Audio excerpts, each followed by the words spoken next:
नमस्कार दर्शक बंधु पाणीपाग खबर को आपण को स्वागत। दर्शक बंधु प्रबल गरम गुळुगुळी जनजीवन संपूर्ण अस्तव्यस्त हो पड़ी।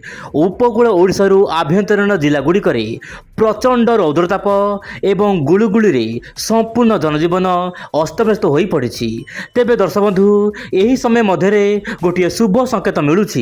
दक्षिण पश्चिम मौसुमी वायु आपणकर केरल छुई मॉडल तरफ आकलन करा जाइछि। खाली भारतीय पाणीपागर विधिबद्ध भाव में घोषणा को अपेक्षा करा जाइछि। तेबे दर्शक बंधु आपण मोबाइल स्क्रीन देखंतु वर्तमान परिस्थिति में आरब सागर में मेघखंड एकत्रीकरण हेबार लागिछंती। यार शुभ संकेत हेउछि दक्षिण पश्चिम मौसुमी वायु भारत आड़कू अग्रसर हेबार लागिछि। किंतु दर्शक बंधु यही समय मध्य राज्यर विभिन्न अंचल प्रबल गरम गुळुगुळी देखा मिलुछि। आपण देखंतु दर्शक बंधु बलांगीर रे दर्शक बंधु तापमात्रा रातिर तापमात्रा विशेषकर 29 डिग्री रहुछि। किंतु सीवियर वार्म नाइट माने उष्म रात्रि कारण देखा मिलुछि आपनकर बलांगीर रे। यह सहित दर्शक बंधु आपनकर संबलपुर रे तापमात्रा प्राय 31 डिग्री रहुछि। किंतु वार्म नाइट माने जहाँ कह जाए दर्शक बंधु उष्म रात्रि। आपण जेतेबेले रात्रि दर्शक बंधु सोउछंती आपण जानिथिबे रात्रि सोइला बेले प्रबल मात्रा रे देहरु झाड़ बाहरुछि। समुद्र वायु माने स्थल भागुरु जल भागुरु स्थल भागु समुद्र वायु जाउछि। एही समय मध्य पश्चिम वायुर मिलन होउछि जहाँ पाई कि दर्शक बंधु उष्म रात्रि सृष्टि होउछि एवं ओडिशार विभिन्न जिले में उष्म रात्रि देखा मिलुछि। सेहीपर दर्शक बंधु टिटलागढ़ हीराकुद पुरी पारादीप भुवनेश्वर झारसुगुड़ा आपणकर भवानीपाटना गोपालपुर माने उपकूल आभ्यंतरीण जिलार अनेक स्थान में तापमात्रा रात्रि तापमात्रा बढ़ुची एवं उष्म रात्रि देखा मिलुची। यही समय मध्य दर्शक बंधु जदि आम 30 तारिखर पाणीपाग चित्र देखा आपड़ देखु आपणकर उपकूल ओडिशा जमीक गजपति गंजाम रायगड़ा ता सहित पुरी जगतसिंहपुर कटक खोर्धा नयागढ़ ता सहित अनुगुल जाजपुर मयूरभंज केउझर यही सब जिलार स्थान स्थाने प्रबल मात्रा गरम गुळुगुळी हेबार आशंका रही। यह सहित दर्शक बंधु आपणकर झारसुगुड़ा ता सहित बौद्ध सोनपुर संबलपुर झारसुगुड़ा बलांगीर नुआपड़ा यार आखपाख अंचल में प्रबल मात्रा गरम गुळुगुळी जारी रहिबो। किंतु दर्शक बंधु 30 तारिख पर्यंत माने आसंता काली 1 तारिख पर्यंत एही भली पाग जारी रहिबो। किंतु मौसुमी को लेकिन भल सूचना आसुची। आपण देखंतु वर्तमान दर्शक बंधु कौन होउची आपण देखंतु आरब सागर वर्तमान समस्त जल बाष्पपूर्ण वायु आपणकर दक्षिण भारत में प्रवेश करुची जहाँ पाई कि गोटे प्रकार स्पष्ट सूचना मिलगलानी कि दक्षिण पश्चिम मौसुमी वायु आसवाई पाग संपूर्ण अनुकूल होइछि। किंतु दर्शक बंधु ओडिशार सामान्य विलंब हो पारे दक्षिण पश्चिम मौसुमी वायु मु आपको आउ थे कहि रखुछि। आपण देखंतु ओडिशार विलंब हो पारे मौसुमी वायु कारण ओडिशार वर्तमान उत्तर पश्चिम दिगरु शुष्क वायु आसुछि।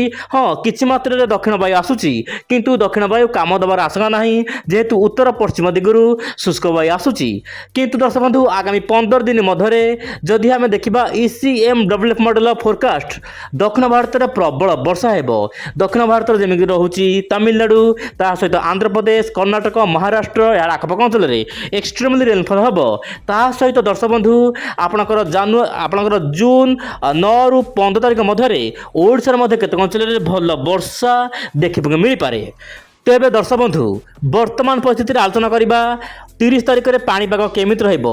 वर्तमान आप देखंतु 30 तारिख कथा जदि आलोचना करबा उत्तर पूर्व राज्यगुड़िक जेहेतु साइक्लोन स्टॉर्म रेमाल दुर्बल होगा पर सामान्य गतिविधि रही घूर्णिबल हिसाब से यार प्रभाव में आपंकर मणिपुर नागालैंड यार आखपाख अंचल में प्रबल वर्षा हेबो। आसाम में प्रबल वर्षा हेबो। सेहीपरि दक्षिण ओडिशा आप देखंतु दक्षिण ओडिशा केतक अंचल में आसना काली हल्का फुल्का वर्षा देखा मिल पारे। यह सहित दक्षिण भारत केतक अंचल में मध्यम प्रबल वर्षा देखा मिल पारे बोली जहाँ आकलन जारी करा जाइछि।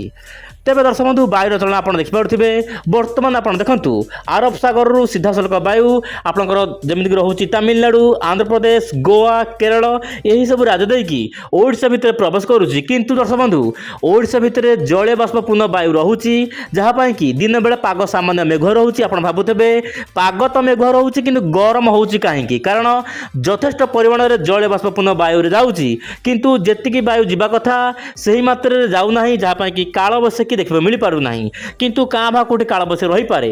କିନ୍ତୁ ଦର୍ଶକ ବନ୍ଧୁ ଉତ୍ତର ପଶ୍ଚିମ ଦିଗରୁ ଶୁଷ୍କ ବାୟୁ ବର୍ତ୍ତମାନ ରାଜ୍ୟ ଭିତରକୁ ପ୍ରବେଶ କରୁଛି ବା ଦେଶ ଭିତରକୁ ପ୍ରବେଶ କରୁଛି।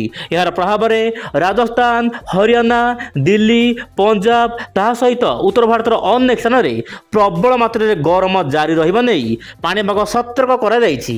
ତେବେ ଦର୍ଶକ ବନ୍ଧୁ ଆପଣ ମୋବାଇଲ ସ୍କ୍ରିନ୍ ଦେଖନ୍ତୁ, ବଙ୍ଗୋପସାଗର ବାୟୁ ସିଧାସଳଖ କ'ଣ ହେଉଛି ନା ଦକ୍ଷିଣ ପଶ୍ଚିମ ବାୟୁ ପ୍ରବେଶ କରୁଛି।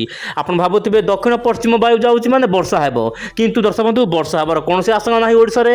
କିନ୍ତୁ ଆସନ୍ତାକାଲି ମାନେ 1 ଜୁନରୁ 5 ତାରିଖ ମଧ୍ୟରେ ଓଡ଼ିଶାର କେତେକ ଅଞ୍ଚଳରେ ସାମାନ୍ୟ ବର୍ଷା ହେବାର ଆଶଙ୍କା ରହିଛି। କିନ୍ତୁ ଦର୍ଶକ ବନ୍ଧୁ ଆପଣ ଦେଖନ୍ତୁ ଜିଏଫଏସ୍ ମଡେଲ ଆକଳନ କରୁଛି ବଙ୍ଗୋପସାଗରରେ ଗୋଟିଏ ଲଘୁଚାପ ସୃଷ୍ଟି ହୋଇପାରେ।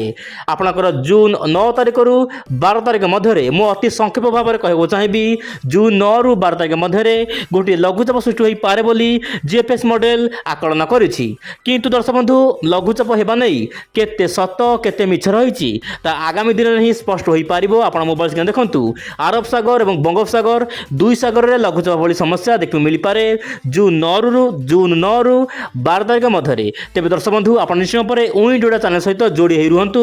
ପ୍ରତ୍ୟେକ ଦିନ ପାଣିପାଗ ଖବର ଆପଣ ଦେଖିଲେ ଜାଣିପାରିବେ ରାଜ୍ୟ ଦେଶର ସମସ୍ତ ପାଣିପାଗ ଖବର। ତେବେ ଇଏ ଥିଲା 30 ତାରିଖର ପାଣିପାଗ ଖବର। ମୁଁ ଆପଣଙ୍କୁ ଯାହା କହିଲି, ମୁଁ ପୁଣି ଆସିବି ଆସନ୍ତାକାଲି ଆଉ ଏକ ନୂଆ ଅପଡେଟକୁ ନେଇକି। ଆଜି ପାଇଁ ଏତିକି, ନମସ୍କାର, ଜୟ ଜଗନ୍ନାଥ ଦର୍ଶକ ବନ୍ଧୁ।